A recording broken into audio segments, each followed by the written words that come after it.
Hello friends, नमस्कार। Class 11 chapter 3 motion in a straight line के बहुत ही इंटरेस्टिंग डिस्कशन में आप सबका स्वागत है। आज हम शुरू करने जा रहे हैं third chapter motion in a straight line, very basic chapter. बच्चों, ये बेसिक चैप्टर है पूरे 11th और 12th के फिजिक्स के लिए। ठीक है, इसके बारे में आपको जानना बहुत बहुत जरूरी है। मोशन का मतलब क्या होता है? Motion, what is mean by motion? Motion means what? Change in a position of object. Change in position of object. Position of object with respect to observer.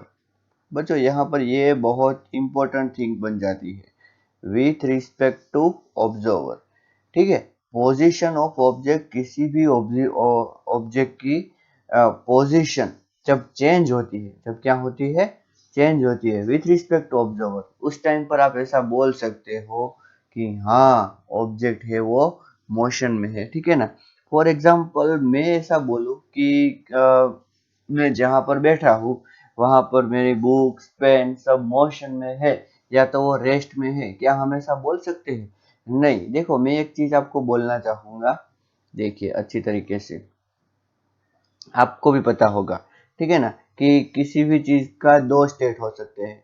ठीक है ना? वी एनी ऑब्जेक्ट may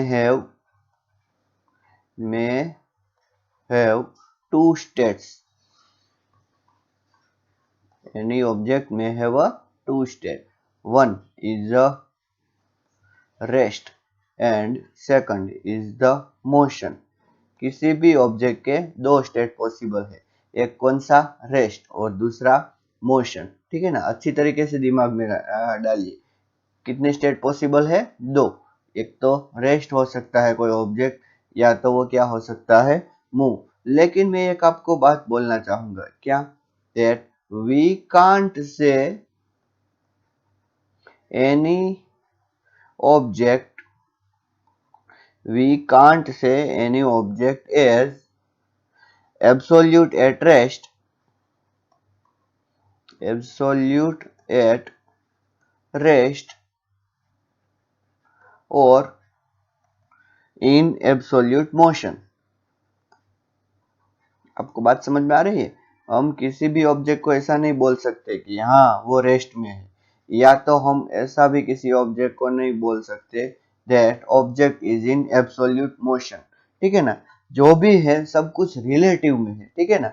मतलब क्या है कि हम किसी object को ऐसा नहीं बोल सकते, हम ऐसा नहीं बोल सकते कि हमारे पास जो बुक पड़ी है वो रेस्ट में ही है, या तो वो मोशन में ही है। ठीक है ना? क्या है? रेस्ट और मोशन। रेस्ट और मोशन इज रिलेटिव कंसेप्ट। ये कैसा कंसेप्ट है बच्चों? Relative concept. थोड़ा सोच के बोलिए, या तो थोड़ा सोच के आप सोचिए कि क्या कोई ऑब्जेक्ट रेस्ट में होता है, या क्या कोई ऑब्जेक्ट मोशन में होता है? ठीक है, आप सोचिए, क्या आप अभी बैठे हो, आप ये वीडियो देख रहे हो बैठे बैठे, क्या आप रेस्ट में हो या मोशन में? ठीक है, आप जिस चीज पे बैठे हो तो आप बोलोगे हाँ मैं अभी रेस्ट कर रहा हूँ। ठीक है ना? आप जिस अर्थ पे बैठे हो, क्या वो अर्थ रेस्ट पर है या मोशन पर है? आप अगर मून को देखोगे तो मून क्या लगेगा आपको? रेस्ट पे है या मोशन में है? ठीक है ना?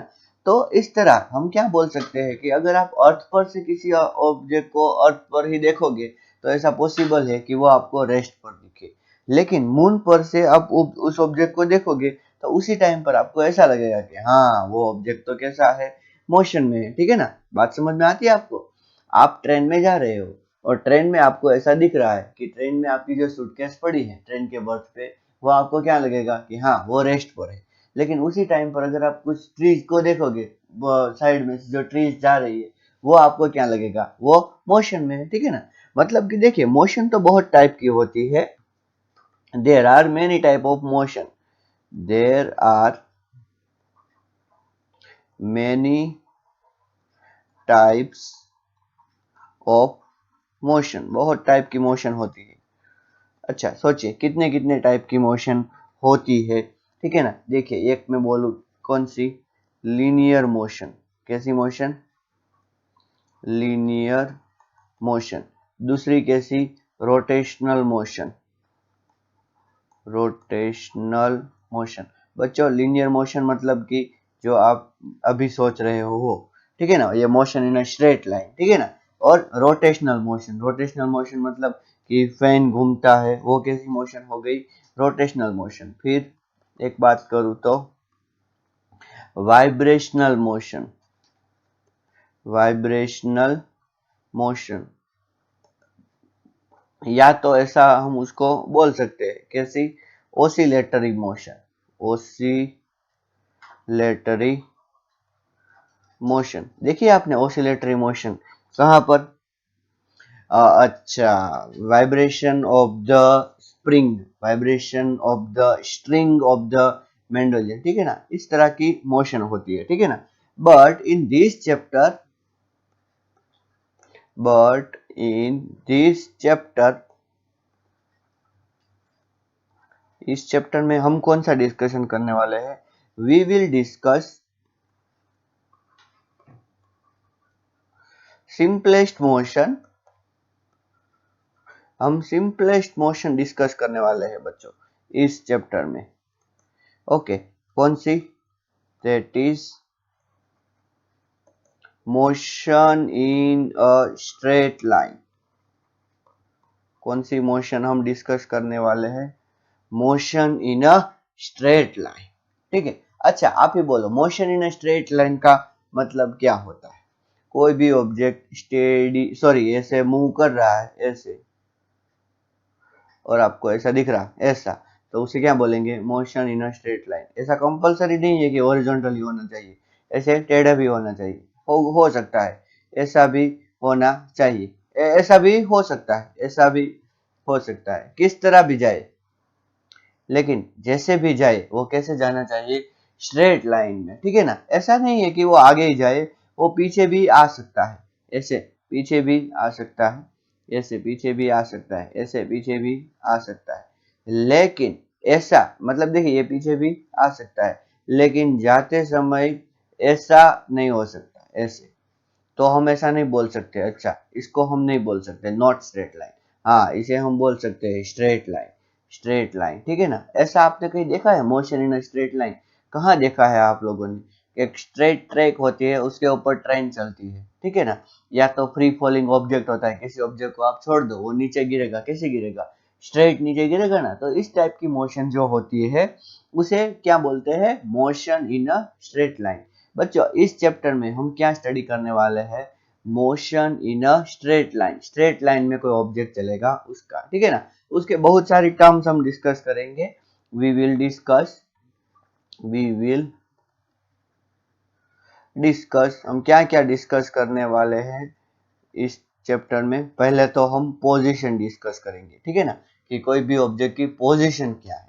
फिर उसके बाद में हम डिस्कस करने वाले हैं डिस्प्लेसमेंट, ठीक है। और बाद में हम डिस्कस करेंगे पाथ लेंथ, पाथ लेंथ, या तो हम उसे क्या बोलते हैं, डिस्टेंस, ठीक है। और उसके बारे में, उसके बाद में हम डिस्कस करने वाले हैं स्पीड, ठीक है। आपको शायद पता होगा स्पीड, इसमें हम एवरेज डिस्कस करेंगे और इंस्टेंटेनियस स्पीड डिस्कस करेंगे, ठीक है। और उसके बाद में मतलब कि स्पीड जैसा ही एक क्वांटिटी है जो है वेलोसिटी, हमारे चैनल का नाम है वेलोसिटी ऑफ फिजिक्स, ठीक है। वेलोसिटी हम डिस्कस करने वाले हैं, एवरेज वेलोसिटी और इंस्टेंटेनियस वेलोसिटी। ओके, आपको इसके बारे में थोड़ा थोड़ा तो पता होगा ही, सबके बारे में, position, displacement, path length, speed, velocity. और उसके बाद में हम डिस्कस करेंगे एक्सेलरेशन, क्या डिस्कस करेंगे, एवरेज एक्सेलरेशन और इंस्टेंटेनियस एक्सेलरेशन। ये सब चीज के बारे में अच्छी तरह से पढ़ के उसके बाद हम डिस्कस करेंगे रिलेटिव मोशन। क्या डिस्कस करेंगे बच्चों हम, रिलेटिव मोशन, मतलब कि रिलेटिव पोजीशन। बाद में सब डिस्कस करेंगे फिर से, relative position, relative path length, relative speed, relative velocity, relative acceleration. क्यों? क्योंकि अभी हमने थोड़ी देर पहले ही बात की ना कि मोशन कैसा कंसेप्ट है, motion is a relative concept, so we are going to discuss that relative. पर उससे पहले हम डिटेल में ये सब क्या है वो हम डिस्कस करेंगे, ठीक है ना। और एक बात याद रखें अच्छी तरीके से, we will keep in mind that, क्या हम कीप इन माइंड रखेंगे that object is moving, object is moving in straight line only. Object कैसे मूव कर रहा है? Straight line. ऐसा अच्छी तरीके से दिमाग में भर दीजिए।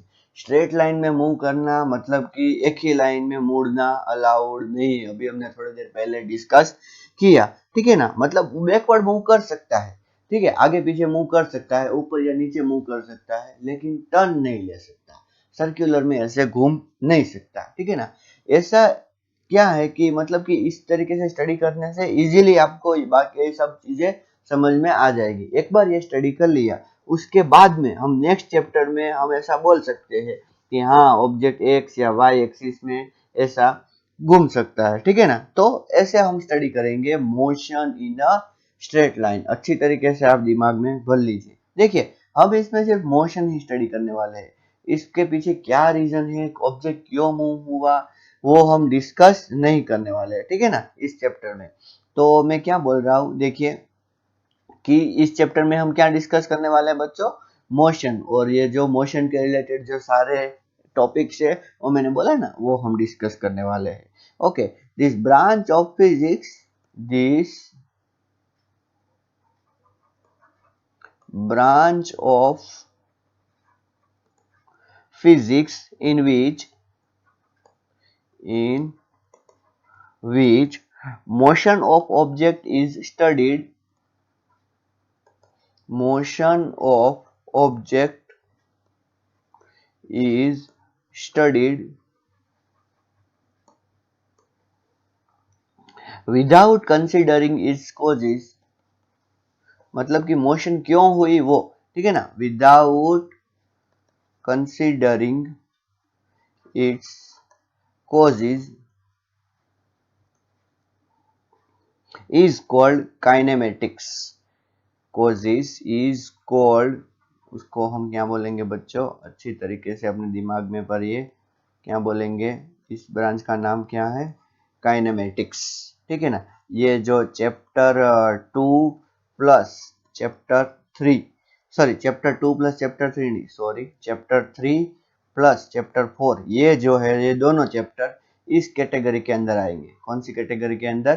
काइनेमेटिक। इसमें हम क्या स्टडी करेंगे बच्चों, स्पेशली हम स्टडी करेंगे मोशन, लेकिन we are not going to considering the cause. हम सब सिर्फ स्टडी करेंगे ऑब्जेक्ट कैसे मूव कर रहा है, कितनी उसकी वेलोसिटी है, कितना इसका डिस्प्लेसमेंट है, ठीक है ना, वो सब हम डिटेल में स्टडी करेंगे।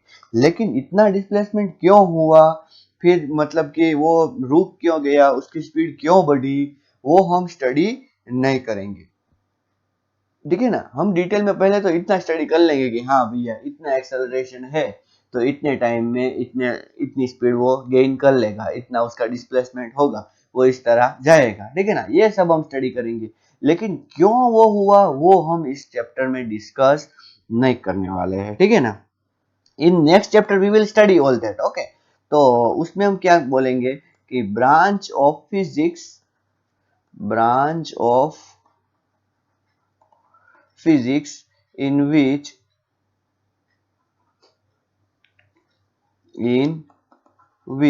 motion of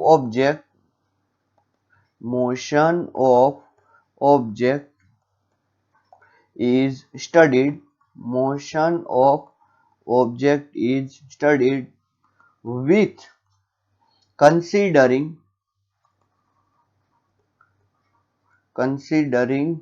its causes, ठीक है ना। हैंड राइटिंग का थोड़ा मेरा प्रॉब्लम है, आप समझ सकते हो, लेकिन मैं साथ में बोल रहा हूं इसलिए कोई प्रॉब्लम नहीं है। तो क्या है that in which motion study कर रहे हैं और क्या है विथ कंसीडरिंग, उसमें क्या था विदाउट कंसीडरिंग, यहाँ पर विथ कंसीडरिंग, इसे हम बोलेंगे डायनेमिक्स। क्या बोलेंगे बच्चों हम इसे डायनेमिक्स। अच्छी तरीके से याद रखिए, जब हम कंसीडरिंग नहीं कर रहे तो उसको बोलेंगे काइनामेटिक्स, और जब हम कंसीडर कर रहे हैं तब उसको हम क्या बोलने वाले हैं डायनेमिक्स। इसमें हम स्टडी करेंगे चैप्टर 5, मतलब कि चैप्टर 6, ये सब मतलब कि आगे के जो भी चैप्टर्स आएंगे उसको हम बोलेंगे, लेकिन मेनली ये दो चैप्टर्स है, चैप्टर 5 और चैप्टर 6। चैप्टर 5 है लॉज ऑफ मोशन, न्यूटन के लॉज ऑफ मोशन है ना वो, और चैप्टर 6 है वर्क, एनर्जी एंड पावर। बच्चों आपको ये चैप्टर 3 अच्छी तरीके से समझ में आया तो ही चैप्टर 4 समझ में आएगा, और चैप्टर 3 और 4 अच्छी तरीके से समझ में आए तो ही चैप्टर 5 और 6 समझ में आएंगे। ये फिजिक्स के बेस है, बेसिक फंडामेंटल है, ठीक है ना। जेडबलई नीट इसकी अगर बात करें, या तो फिर अगर 12th में भी जो सारे कंसेप्ट अगर हमें समझने हैं तो ये जो है 3-4 चैप्टर, ये जो चैप्टर नंबर 3, 4, 5, 6, ये आपको बहुत ही अच्छी तरीके से समझने होंगे, और हम अच्छी तरीके से उसको डिस्कस करने वाले हैं। तो आप अपनी अच्छी सी मेंटल एबिलिटी बनाना शुरू कर दीजिए, और बुक पेन लेके अच्छी तरीके से ये डिस्कशन जो हम कर रहे हैं उसको लिखना शुरू कर दीजिए, ठीक है ना। तो अच्छा, मैं यहाँ पर एक चीज बोलना चाहूंगा कि काइनामेटिक्स को मिलाओ किसके साथ, डायनेमिक्स के साथ। काइनामेटिक्स प्लस डायनेमिक्स तो बन जाएगा मैकेनिक्स। क्या बन जाएगा मैकेनिक्स। फिजिक्स में ऐसा बोलते हैं, मैकेनिक्स आ गया मतलब सब कुछ आ गया, ठीक है ना।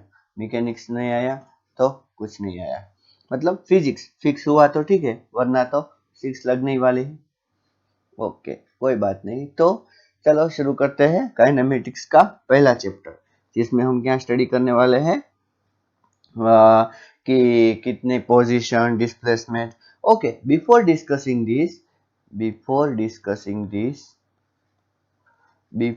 discussing all terms related to motion, all terms related to motion, okay, we will discuss two important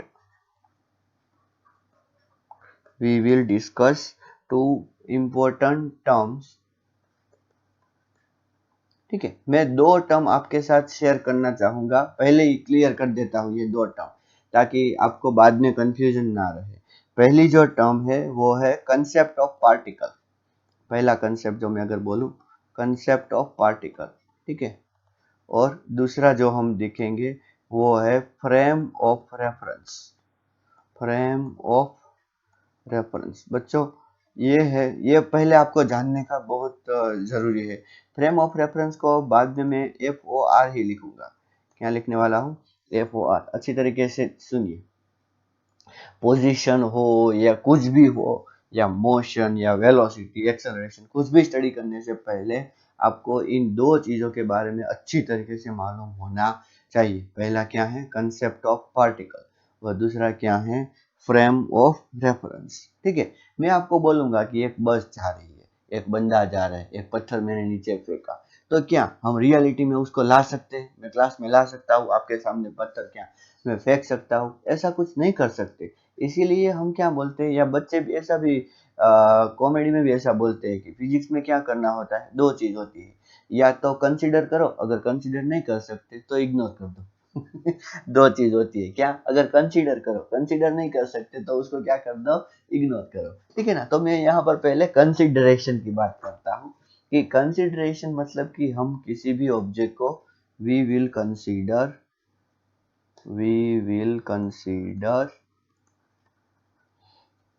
object as a particle, object as a particle मतलब कि पॉइंट ऑब्जेक्ट। हम उसको कैसा कंसिडर करेंगे, पॉइंट ऑब्जेक्ट। मैं अगर ऐसा बोलता हूँ कि ये जो है एक रोड है, यहाँ पर एक बंदा खड़ा है, ठीक है, ऐसे बंदा खड़ा है, और थोड़ी देर के बाद वो बंदा यहाँ पर आ गया है, तो क्या मैं हर बार ऐसे बंदे को ड्रॉ करते हुए फिरूंगा? तो इसमें तो कितना टाइम जाएगा। और एक बात और है कि क्या बंदे का पहला हाथ कितना आगे गया, दूसरा हाथ, उसका हेड कितना आगे गया, वो मैं देखता फिरूंगा? नहीं, मैं ऐसा, आपको पता है कि ये पर्सन ए है और ये पर्सन ए यहाँ से यहाँ पर आ गया, तो एक ये ऐसा ड्रॉ करने की बजाय मैं अगर ऐसा बोल दूं पर्सन ए यहाँ पर खड़ा था और बाद में पर्सन ए यहाँ पर आ गया, तो कहने का मतलब क्या है, मैं उस पर्सन को एक पॉइंट से रिप्रेजेंट कर सकता हूँ। तो हर बार मैं किसी भी चीज को किससे रिप्रेजेंट करूंगा, पॉइंट से रिप्रेजेंट करूंगा, ठीक है ना। हालांकि ये बात है कि कभी कभी हमें पॉइंट से रिप्रेजेंट करने से थोड़ा प्रॉब्लम हो सकता है, लेकिन उस टाइम पर मैं आपको बोल दूंगा कि हाँ अब हम इसको पॉइंट से रिप्रेजेंट नहीं कर सकते। कब पॉइंट से रिप्रेजेंट कर सकते हैं? We can represent any object as point object. We can represent any object as point object when surrounding situation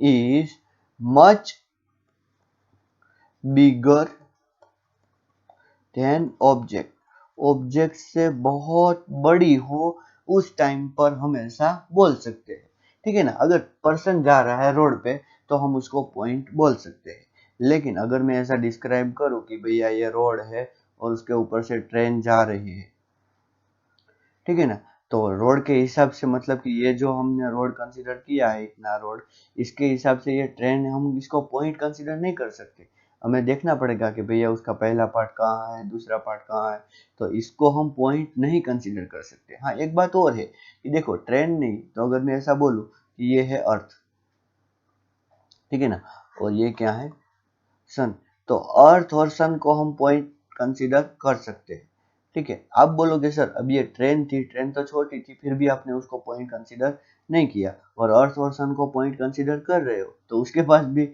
मतलब कि उसके लिए भी मेरे पास एक्सप्लेनेशन है, क्या कि अर्थ और सन के बीच में जो डिस्टेंस है वो बहुत बहुत ज्यादा है। तो अभी हमने बोला ना कि सराउंडिंग ऐसी सिचुएशन हो जब तब हम कैसा कंसीडर कर सकते हैं कि हाँ भैया ये क्या है, एक पॉइंट हम लेंगे अर्थ और एक पॉइंट हम क्या लेंगे, सन। तो सिचुएशन के हिसाब से आपको चलना होगा कि कब हम किसको पॉइंट लेंगे और कब हम किसको पॉइंट नहीं लेंगे, ठीक है ना। एक बात और है कि रिजिड ऑब्जेक्ट को आप पॉइंट ले सकते हो। We can take any rigid object as a point, किसी भी रिजिड ऑब्जेक्ट को आप पॉइंट ऑब्जेक्ट ले सकते हो। आप बोलोगे रिजिड ऑब्जेक्ट का मतलब क्या हुआ, तो रिजिड का मतलब ऐसा ऑब्जेक्ट जो अपना शेप कभी भी चेंज ना करे, ठीक है ना। ये है पॉइंट ए, ये है पॉइंट बी, ये ऑब्जेक्ट कभी यहाँ से यहाँ आ गया, चलो ठीक है, ये है पॉइंट ए और ये है पॉइंट बी। तो बी ने जितना डिस्टेंस कवर किया, सोचो कि बी ने कितना डिस्टेंस कवर किया x, तो ए ने कितना डिस्टेंस कवर किया होगा, ठीक है, वेरी सिंपल x। तो इसका मतलब क्या है कि ए और बी का जो डिस्टेंस है, सोचो कि ए और बी के बीच का डिस्टेंस कितना है, डी, डायमीटर के जितना, तो यहाँ पर भी डिस्टेंस कितना रहेगा, डायमीटर। अगर ये डिस्टेंस चेंज नहीं होता, ए लू या सी डी, किसी भी दो पार्टिकल के बीच में अगर डिस्टेंस चेंज नहीं होता ऑब्जेक्ट के, ठीक है ना, तो हम उस ऑब्जेक्ट को क्या बोल सकते हैं, रिजिड ऑब्जेक्ट। और रिजिड ऑब्जेक्ट को हम क्या ले सकते हैं, पॉइंट ऑब्जेक्ट, ठीक है। तो ये पहली बात कि जो मैंने डिस्कस की कि हाँ किसी ऑब्जेक्ट को हम क्या ले सकते हैं, पॉइंट ऑब्जेक्ट, ठीक है ना, समझ में आ गया थोड़ा सा आपको। अच्छा, अब हम बात करेंगे फ्रेम ऑफ रेफरेंस, ठीक है। किसकी बात करने वाला हूं मैं अब, दूसरी बात करने वाला हूं मैं किसकी, फ्रेम ऑफ रेफरेंस, ठीक है, फ्रेम ऑफ रेफरेंस, ठीक है। कई बार मैं इसको शॉर्ट फॉर्म में FOR ऐसा भी लिख सकता हूं, ठीक है ना। अच्छा, मैंने स्टार्टिंग में एक बोला था कि हम किसी भी ऑब्जेक्ट को एब्सोल्यूट रेस्ट या एब्सोल्यूट मोशन में नहीं बोल सकते कि हाँ भैया कि ये ऑब्जेक्ट रेस्ट में है या मोशन में है, ये जरूरी नहीं है, ऐसा हम हर बार नहीं बोल सकते, ठीक है ना। Frame of reference is much necessary, much necessary. अच्छा, मैंने ये स्पेलिंग गलत लिख दिया, माफी चाहता हूँ। Frame of reference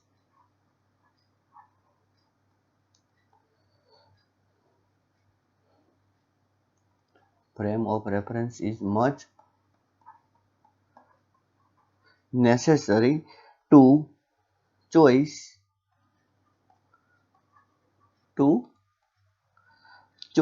before studying any motion of the object, before studying any motion of object.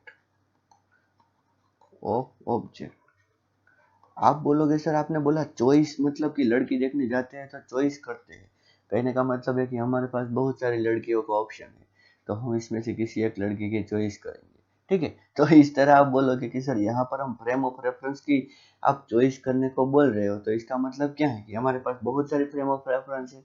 हाँ, तो मैं बोलना चाहूंगा, हाँ सही बात है कि चॉइस का मतलब क्या है कि हमारे पास बहुत सारी फ्रेम ऑफ रेफरेंस हो सकती है, ठीक है ना। On the basis of frame of reference, on the basis of frame of reference only, मतलब कि एक बार हम फ्रेम ऑफ रेफरेंस ले, उसके बाद ही frame of reference only we can say that, ये बहुत इंपॉर्टेंट पॉइंट है बच्चों, फिजिक्स में बहुत इंपॉर्टेंट पॉइंट है। On the basis of frame of reference only we can say that, object is in motion, or at rest, ठीक है। आप बोलोगे सर आप कब का फ्रेम ऑफ रेफरेंस चिल्ला रहे हो और बता रहे हो कि बहुत इंपॉर्टेंट है, कि जिससे हमें पता चलेगा कि हाँ, उसके बाद ही पता चलेगा कि हाँ कि ऑब्जेक्ट रेस्ट में है या मोशन में है। तो पहले बोलो तो सही कि फ्रेम ऑफ रेफरेंस किसे बोला जाता है, कि फ्रेम ऑफ रेफरेंस होता क्या है। तो मैं एक बात बोलूं कि इट इज मतलब frame of reference, it is simply place of observation. आप बोलोगे ये तो हमें पहले से ही पता था। हाँ, तो पता ही था पहले से, हमने उसको नए कपड़े पहनाए और नाम क्या दे दिया है, साइंटिफिक फ्रेम ऑफ रेफरेंस। क्या है, प्लेस ऑफ ऑब्जर्वेशन, जहां से आप ऑब्जर्व कर रहे हो उसको हम क्या बोलेंगे, frame of reference. For example मैंने बोला था कि आप ट्रेन में से ऑब्जर्व कर रहे हो, okay, for example, if we observe anything from train, ठीक है, हम किसी भी चीज को कहां से ऑब्जर्व कर रहे हैं, train, then train is our frame of reference, मतलब कि ट्रेन हमारी क्या हो गई, फ्रेम ऑफ रेफरेंस। समझ में आया कि नहीं, ओके। उसके बाद में हम उस फ्रेम ऑफ रेफरेंस को एक बार सिलेक्ट कर लिए, उसके बाद में हम बोल सकते हैं कि हाँ, जो हमारी बर्थ है, हम जहां पर बैठे हैं, ठीक है, वो रेस्ट पर है, और बाकी सब चीज, ओके, क्या बाकी सब चीज मतलब कि क्या, ये जो रोड है, सिटीज, ट्री, वो सब मूव कर रहे हैं, ऐसा हम बोल सकते हैं ना। ओके, तो इसका मतलब क्या है कि हम जब ट्रेन में थे उस टाइम पर हमें ट्रेन स्टेडी लग रही थी और बाकी सब मूवमेंट में लग रहा था, ओके। लेकिन ऐसा सोचो, ओके, अच्छा, तो मैं यहाँ पे वो पहले लिख देता हूँ, फ्रॉम ट्रेन FOR, मतलब कि ट्रेन की जो FOR थी वो, ठीक है ना। वी ऑब्जर्व ट्रीज बाद में ट्रीज और अदर व्हीकल की बात करूं मैं, अगर other vehicle etcetera as moving. Okay, but but what if we observe them, if we observe them from ground. अच्छा, मुझे बोलो, अगर आप उसी ऑब्जेक्ट को, उसी सब ऑब्जेक्ट को आप ग्राउंड से ऑब्जर्व कर रहे हो, तो क्या आप उसके पोजीशन, डिस्प्लेसमेंट, वेलोसिटी, एक्सेलरेशन के बारे में जो ट्रेन में जब थे उस टाइम पर बोल रहे थे, वही आप क्या ग्राउंड पर से ऑब्जर्व करोगे तो वही बोलोगे? नहीं, उसके बाद क्या होगा? डिफरेंट. तो आप बोलोगे तो फिर सही क्या है? मतलब कि सही में उसका एक्सेलरेशन क्या है, सही में उसकी पोजीशन क्या है, सही में उसकी वेलोसिटी क्या है? क्या सही में ट्रीज मूव कर रहे हैं और हम स्टेडी है? क्या सही में ट्रीज स्टेडी है और हम मूव कर रहे हैं? एक्चुअली में रिजल्ट क्या है? तो उसके लिए मतलब कि हम कंफ्यूजन में है, आज तक हम कंफ्यूजन में है. तो इसका मतलब क्या है? The best way to choose any FOR is ground. ठीक है, ग्राउंड मतलब कि अर्थ. क्यों? क्योंकि हम जो स्टडी करने वाले हैं नेचुरली, ठीक है ना, जनरल है कि हम जो भी फिनोमिनन स्टडी करने वाले हैं वो हम किस पे स्टडी करने वाले हैं? अर्थ पे है. तो बाय डिफॉल्ट अगर मैंने नहीं बोला आगे के डिस्कशन में कि फ्रेम ऑफ रेफरेंस कौन सी है, तो भी आप कंसीडर ऐसा कर लोगे कि हम फ्रेम ऑफ रेफरेंस किसको ले रहे हैं? अर्थ को. ठीक है ना. अदरवाइज तो हम फ्रेम ऑफ रेफरेंस किसी को भी चूज कर सकते हैं. Frame of reference can be steady, frame of reference steady भी हो सकती है और can be moving. Frame of reference steady भी हो सकती है, मतलब कि आप जिस प्लेस से ऑब्जर्व कर रहे हो वो स्टेडी भी हो सकता है और वो मूव भी कर रहा हो सकता है. It depends. ठीक है ना, कि आप कहाँ से मतलब कि ऑब्जर्व कर रहे हो. ठीक है ना. अच्छा, वो मैंने आपको बोला था ना कि आप मून से ऑब्जर्व कर रहे हो, तो मून फ्रेम ऑफ रेफरेंस हो गया. आप अर्थ से ऑब्जर्व कर रहे हो मून को, तो फिर अर्थ फ्रेम ऑफ रेफरेंस हो गई. फ्रेम ऑफ रेफरेंस की एक और कैरेक्टरिस्टिक है जिसके बारे में हम लॉज ऑफ मोशन में बात करेंगे, लेकिन यहाँ पर मैं आपको बोल दूं, frame of reference is of two types. Two types. First है इनर्शियल फ्रेम ऑफ रेफरेंस. पहले क्या है? Inertial frame of reference. और दूसरी जो है वो है non inertial frame of reference. ठीक है ना. इनर्शियल फ्रेम ऑफ रेफरेंस किसे बोला जाता है? Which obeys Newton's first law. Newton's first law. ठीक है. और नॉन इनर्शियल को मतलब क्या बोला जाएगा? Not obeys. ठीक है ना. वो हम जब न्यूटन्स लॉज की बात करेंगे उस टाइम पर मैं आपको डिटेल में समझाऊंगा कि फ्रेम ऑफ रेफरेंस किसे बोलते हैं. ठीक है ना. तो sorry, inertial frame of reference किसे बोलते हैं. अभी फ्रेम ऑफ रेफरेंस तो हमने डिस्कस कर लिया, क्या कि फ्रेम ऑफ रेफरेंस किसे बोलते हैं, कि जहां से हम ऑब्जर्व करते हैं. ठीक है ना. अभी स्टडी पर्पस करने के लिए क्या है कि मतलब कि स्टडी पर्पस के लिए हम अभी अपनी बुक में सब लिख रहे हैं और सब स्टडी कर रहे हैं, तो इसीलिए हम कौन सी फ्रेम ऑफ रेफरेंस अब हम यूज करें? तो हम तो ग्राउंड में जाके देखने वाले नहीं है, तो इसीलिए ओके, टू स्टडी, और टू स्टडी तो नहीं, फॉर स्टडिंग पर्पज. अभी आप स्टूडेंट हो, 11 साइंस में हो, अभी तो आपको बाहर जाना नहीं है. ठीक है ना. तो for study purpose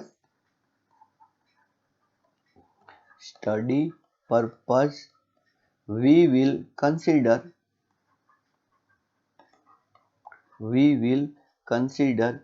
Cartesian coordinate system. Cartesian coordinate system.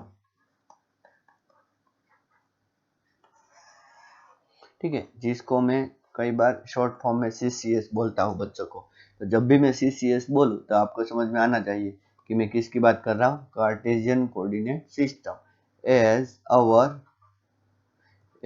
our standard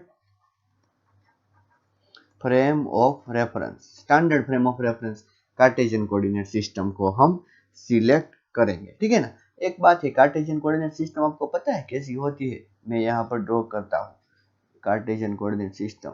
very simple, आप लोगों ने पहले ही उसके बारे में जान रखा है। अच्छा, तो ये क्या है? देखिए, ये क्या है? एक्स एक्सिस, ये क्या है? वाई एक्सिस, और ये क्या है? Z axis. ठीक है, ये होती है नेगेटिव जेड एक्सिस, ये होती है नेगेटिव एक्स एक्सिस, और ये होती है नेगेटिव वाई एक्सिस। ठीक है ना। इसे क्या बोलते हैं? Cartesian coordinate system. बच्चों एक चीज आप अभी याद कर लो, मैं नेक्स्ट चैप्टर में बोलने वाला तो हूँ ही, लेकिन इसको बोलेंगे आई कैप। क्या बोलेंगे? आई कैप। ठीक है ना। ये आपको बहुत हेल्पफुल होगा। ये जो वाई है इसको बोलेंगे जे कैप, और ये जेड है उसको बोलेंगे के कैप। ठीक है ना। अभी इसके बारे में मतलब इतना डिस्कशन मैं नहीं करूंगा, लेकिन आप याद रखो, x is equals to I cap, Y को जे कैप बोलेंगे और z को के कैप बोलेंगे। They are the unit vectors. Okay, ये जो नेगेटिव z है तो उसको बोलेंगे माइनस के कैप, नेगेटिव y है तो उसको बोलेंगे माइनस जे कैप, और माइनस x है तो उसको क्या बोलेंगे? माइनस आई कैप। ठीक है ना। ये थोड़ी यूनिट वेक्टर की जो बात थी वो मैं अगले डिस्कशन में तो करूंगा ही, मतलब अगले डिस्कशन मतलब कि नेक्स्ट चैप्टर का जो डिस्कशन है उसमें तो करूंगा ही। तो आपको थोड़ा सा पता चल गया कि ये सी क्या होती है? Frame of reference. ओके, लेकिन यहाँ पर हम इतनी ये जो फ्रेम ऑफ रेफरेंस है, फॉर एग्जांपल देखिए, अगर हम सिर्फ प्लेन की बात करें तो प्लेन में सिर्फ दो एक्सिस आती है, एक्स एक्सिस और वाई एक्सिस, और किसी एक पार्टिकल को मैं यहाँ पर रख दूँ तो उसका डिस्टेंस ओरिजिन से, मतलब ओ से कितना डिस्टेंस है? आर। ठीक है ना। तो उसका एक्स कोऑर्डिनेट कितना है? एक्स, सोचिए कि एक्स 0 है, और वाई कोऑर्डिनेट कितना है? वाई 0। तो जो इतना डिस्टेंस है उसे हम क्या बोलेंगे? एक्स 0। ठीक है, और इतना डिस्टेंस है उसे हम क्या बोलेंगे? वाई 0। सोचो कि अगर ये थीटा है तो भी हमने पता किया है कि एक्स 0 इज इक्वल्स टू हम क्या बोल सकते हैं? आर कोस थीटा, और वाई 0 इज इक्वल्स टू क्या बोल सकते हैं? R sine theta. ये सब तो बाद की बात है, लेकिन आपको ये दिमाग में रहना चाहिए। और ये जो है उसको हम क्या बोलते हैं? Frame of reference. ठीक है, थोड़ा समझ में आया? हम कार्टेशियन कोऑर्डिनेट सिस्टम को फ्रेम ऑफ रेफरेंस लेंगे, मतलब कि जो भी हमें स्टडी करना है हम वहीं से स्टडी करेंगे, कि मैंने जो बोला कि उसकी पोजीशन वो वैसा। ठीक है ना। हम इस चैप्टर में, इन this chapter we will consider object is moving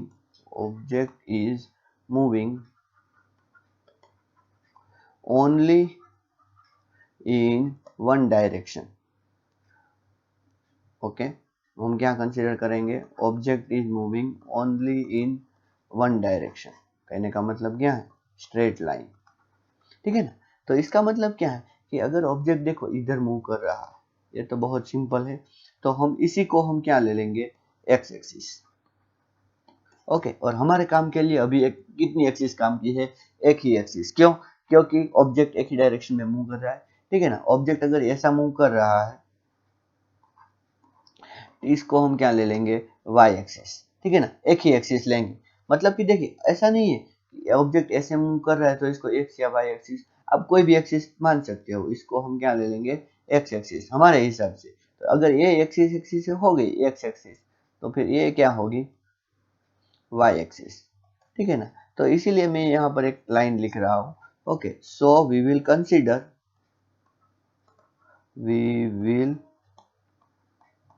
consider axis in the direction of motion of object। ठीक है, direction of motion of object में ही हम क्या कंसीडर करेंगे? एक्सिस। ठीक है, फॉर एग्जांपल देखिए, कोई ऑब्जेक्ट है ओ, ठीक है, वो ऐसे मूव कर रहा है। ठीक है, तो मैं इसको एक्स एक्सिस ले लूंगा। तो कहने का मतलब क्या है कि ऑब्जेक्ट इधर ही जाएगा। पहले ऑब्जेक्ट यहाँ पर था, जब टाइम किधर t इज इक्वल्स टू कितना था? 0। अब हम इसके साथ टाइम भी जोड़ेंगे, अब थोड़े टाइम के बाद यहाँ पर आ गया, कब, जब d is equal to t1 था तब ऑब्जेक्ट यहाँ पर आ गया, फिर ऑब्जेक्ट यहाँ पर आ गया, ठीक है, कहाँ, t is equals to t2। ये o dash, o double dash, ये सब क्या है, they are the position, o dash याद रखना, मतलब कि आप बड़ौदा में हो, आप अहमदाबाद में हो, आप दिल्ली में हो, ठीक है, आप ओ में हो, आप ओ डैश में हो, आप ओ डबल डैश में हो, ये सब क्या है, पोजीशन, ये चेंज कभी नहीं होगी, ठीक है ना। ये पी आप हो, कभी आप अहमदाबाद में हो, कभी आप बड़ौदा में हो, कभी आप कहाँ पर हो, दिल्ली में हो, आप पी हो। अब ओ पर से कहाँ गए, ओ डैश पर गए, ओ डैश पर से कहाँ गए, ओ डबल डैश पर। आपने अपनी डायरेक्शन ऑफ मोशन चेंज नहीं की, पहले आपकी पोजीशन क्या थी, ओ, उसके बाद में आपकी पोजीशन क्या हो गई, ओ डैश, उसके बाद में आपकी पोजीशन क्या हो गई, ओ डबल डैश, ठीक है ना। तो डिस्कशन में मैंने आपको पोजीशन के बारे में बता दिया, ठीक है ना। आगे के लेक्चर में हम डिस्टेंस, डिस्प्लेसमेंट और वो सब डिटेल में डिस्कस करेंगे, ठीक है ना। तो आशा करता हूँ कि ये इंटरेस्टिंग डिस्कशन थोड़ा सा आपके दिमाग में घुसा हो, ठीक है। और इसके बाद में हम डिस्कस करेंगे पोजीशन और वो सब क्वांटिटी जो मैंने बात की थी ना, वो सब, ठीक है ना। ओके, थैंक यू एंड नमस्कार।